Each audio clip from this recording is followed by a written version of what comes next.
Hello દોસ્તો, શું હાલચાલ છે? મજામાં? ઓકે, આજે આપણે શીખીશું કે NEET 2020 top 10 tips to prepare for. એટલે કે નીટની આપણે તૈયારી કરો 2020 કે 21 કે નીટની એક્ઝામની તૈયારી કરવાની ટિપ્સ. એટલે કે આપણે તૈયારી કઈ રીતે કરી છે? તૈયારી તો બધા જ કરતા હોય.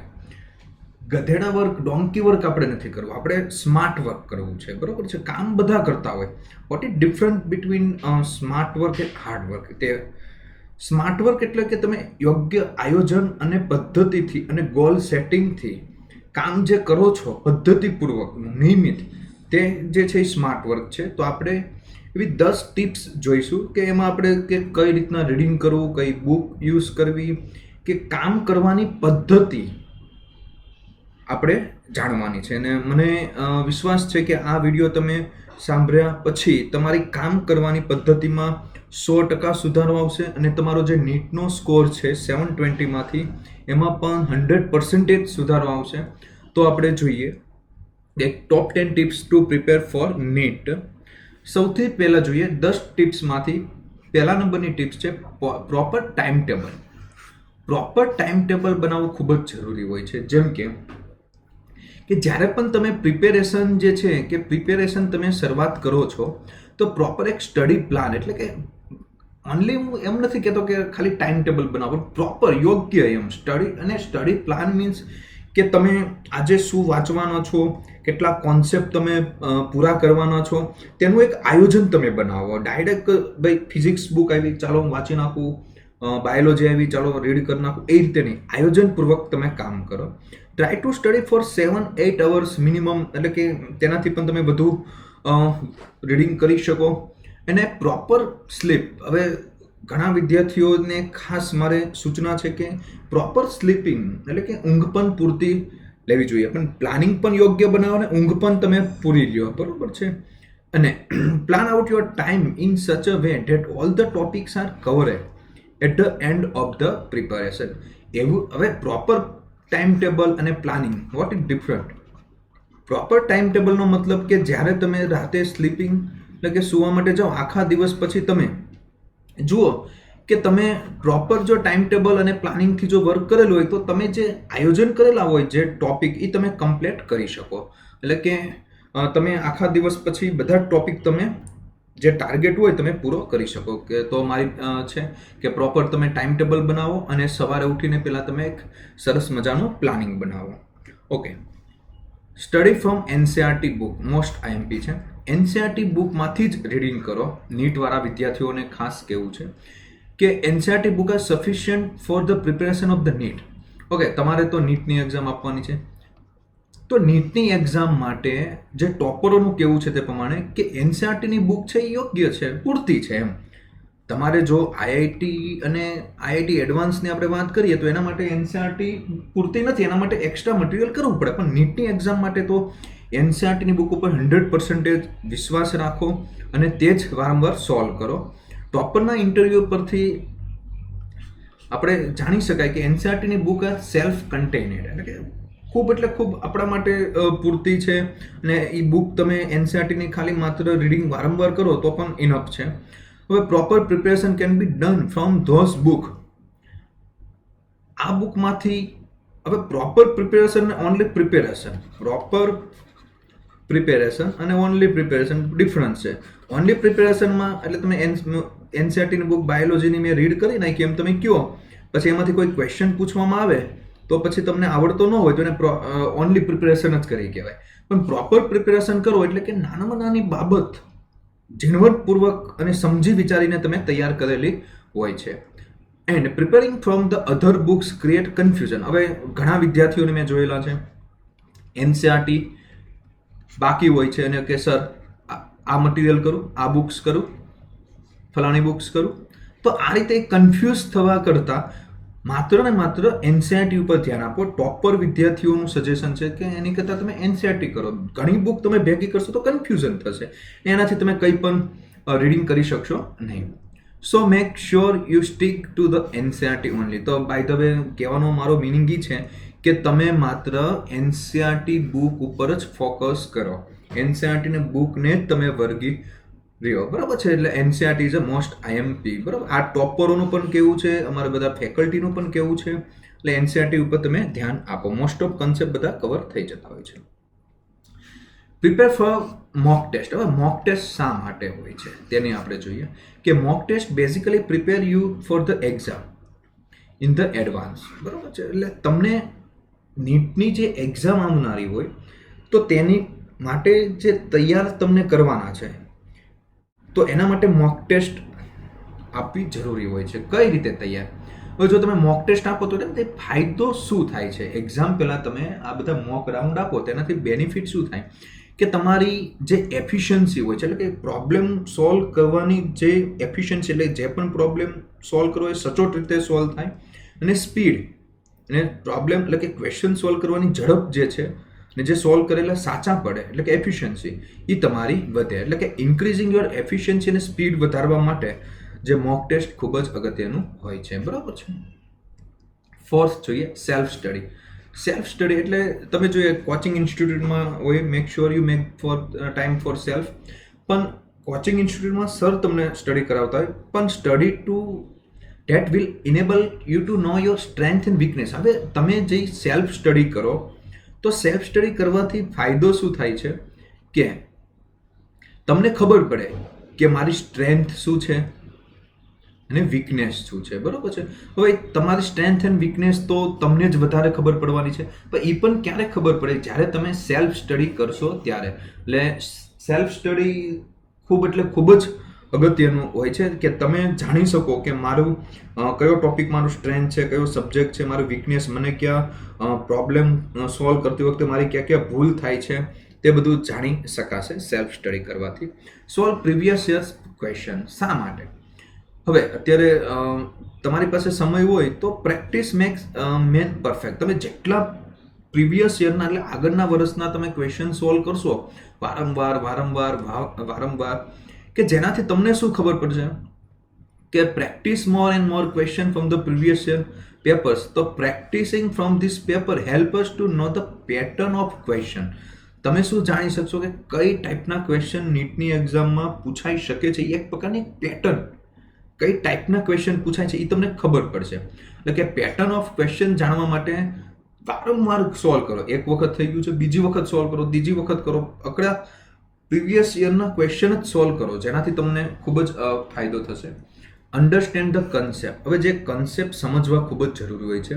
Different techniques are needed for every different subjects preparation. અલગ અલગ સબ્જેક્ટ માટે અલગ અલગ ટેકનિક્સ હોય. જેવી રીતના તમે બાયોલોજી તૈયાર કરો છો એવી રીતના પછી મેથ્સની મેથડ અલગ હોય છે, કેમિસ્ટ્રીની મેથડ અલગ હોય છે. અલગ અલગ સબ્જેક્ટ તૈયારી કરવા માટે ટિપ્સ અલગ અલગ હોય છે. But most important thing is understand the concept and logic. Concept સમજવો એટલે કે વોટ, હાઉ, વાય, તેવા બધા ક્વેશ્ચન પૂછો, ક્યાંથી આવ્યું, શું છે તે. અને લોજિક. લોજિક એટલે કઈ રીતનું તર્ક. ધારો કે રસ્તા ભીના હોય તો તમે વિચારી શકો કે કાં તો વરસાદ પડેલો હોય છે, કાં તો પાણી ઢોરાયેલું હોય છે, અથવા કાં તો ડ્રેનેજ લાઇન લિંક કઈ છે, લીકેજ હશે. તો આવી 1, 2 થી જેટલી પોસિબિલિટી તમે વિચારો છો એ તર્ક થયું એમ. તો બિહાઇન્ડ ધોઝ કન્સેપ્ટ, તો એ કન્સેપ્ટ પાછળ સમજો કે એનું તર્ક શું છે, લોજિક શું કહેવા માંગે છે. The sole responsibility of test taker to know the root cause behind the particular problem and then they can solve them. એટલે કે તમે સોલ્વ કરો એટલે તમને ખબર પડે કે આ શું છે, એકદમ તમે રૂટ લગી પહોંચી જાઓ અને પછી વિચારો કે શા માટે આ કોન્સેપ્ટ વાપર્યું, શા માટે આ ફોર્મ્યુલા આવ્યું છે, એનું તમે કારણ જાણો અને એ રીતે તમે વ્યવસ્થિત રીતે તૈયારી કરો તો એને કહેવાશે અન્ડરસ્ટેન્ડ ધ કોન્સેપ્ટ. બરોબર છે? ક્યાંથી એવું એકદમ બેઝિકલી તમે રીઝન જાણો કે શા માટે આ ફોર્મ્યુલાનો ઉપયોગ થયો, કયો ડેટા આપ્યો છે જેનાથી હું આ ફોર્મ્યુલા વાપરી શકું છું. બરોબર છે? બીજો દાખલો જો આ રીતે રકમ ચેન્જ કરીને પૂછાય તો હું આ ફોર્મ્યુલા કઈ રીતે વાપરી શકું, એ બધું તમે વિચારો અને સવાલો કરો એટલે એ તમને કન્સેપ્ટ 100% સમજ પડી જાય. મોસ્ટ ઇમ્પોર્ટન્ટ છે બી ફોકસ. ઘણા વિદ્યાર્થી કે સર હું ખૂબ જ વાંચું છું, આખી રાત વાંચું છું તો પણ મારો સ્કોર નથી આવતો. રીઝન શું છે? એક જ રીઝન છે કે તમે કલાક વધારો, પણ એ કલાક સાથે ફોકસથી કામ થવું જરૂરી છે. આપણે જોઈએ કે અર્જુન જે છે જ્યારે એને પૂછવામાં આવ્યું કે ભાઈ તને શું દેખાય છે, તો મને પક્ષી જ દેખાય છે, આ બધી વસ્તુ દેખાતું નથી. એવી રીતના તમારે પણ રીડિંગ કરવા બેસો તો ઓનલી સબ્જેક્ટ, જેમ કે ફિઝિક્સ સોલ્વ કરવા બેસો તો તમને માત્ર અને માત્ર ફિઝિક્સ અને જે પ્રોબ્લેમ સોલ્વ કરો છો એ જ એના વિશે જ વિચાર આવવા જોઈએ. તો if you have to score well in the examination, the concentration ખૂબ અગત્યની વસ્તુ છે. હવે તમે જેટલું બધું કોન્સન્ટ્રેશન રાખશો એટલી ઝડપથી તમારા બધા ટોપિક જે છે એ કમ્પ્લીટ થશે, પૂરા થશે. Plus aim to crack that examination. ઘણા વિદ્યાર્થીને ખબર જ નથી હોતી કે હું શા માટે તૈયારી કરું છું. સૌથી પહેલાં એમ નક્કી કરો, ભાઈ મારે આ એક્ઝામને ક્રેક કરવી છે, ભાઈ 720માંથી મારે કેટલો સ્કોર લાવવો છે, ધારો કે મારે 600 લાવવો છે. હવે એમ નક્કી કરો અને પછી ફૂલ કોન્સન્ટ્રેશનથી વર્ક કરો. So devote the very less time to the smartphone અને મોર ટાઈમ ઇન સ્ટડી. હવે તમારે સ્માર્ટફોનનો જમાનો છે, તો સ્માર્ટફોનનો બિલકુલ ઉપયોગ કરવો જોઈએ નહીં. સ્ટડી માટે કરો એ વેલ એન્ડ ગુડ છે, બટ તમે સોશિયલ મીડિયા માટે ખૂબ ઓછો એટલે કે નહિવત ઉપયોગ થવો જોઈએ. પણ જેટલો બને એટલો વધુ સમય તમે તમારા સ્ટડી પાછળ સ્પેન્ડ કરો. 8 નંબર જોઈએ, multiple revision from NCERT books. Most important છે. મલ્ટિપલ રિવિઝનનો મતલબ શું? કારણ કે એનસીઆરટી બુક મેં એકવાર રીડ કરી લીધી, પતી ગયું, બસ કમ્પ્લીટ. એવું નથી, 1 વાર 2 વાર 3 વાર 4 વાર, જેટલી વખત મલ્ટિપલ વખત તમે રિવિઝન કરવાનું છે, બરોબર છે.